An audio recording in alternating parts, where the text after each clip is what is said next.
There are several tips I want to share how to save money when you are doing the hair business.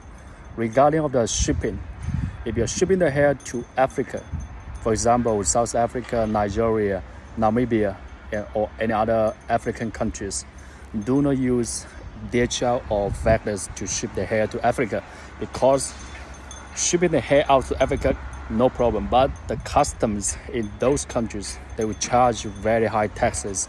So normally we have a lot of shipping agents in our city, and we use those agents to ship the hair to Africa.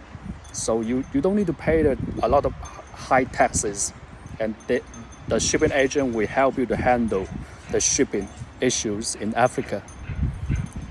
And another way is how to transfer money to save the transaction fee.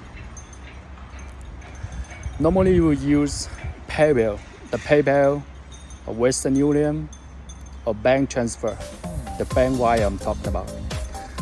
Now a lot of customers, they don't like to use PayPal. Of course, if you are very long-term customers of your seller, you can definitely use bank wire, because the transaction fee is much lower.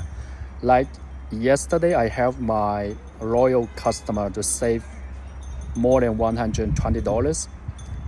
More than $120 these fees, because she chose to transfer the money by bank.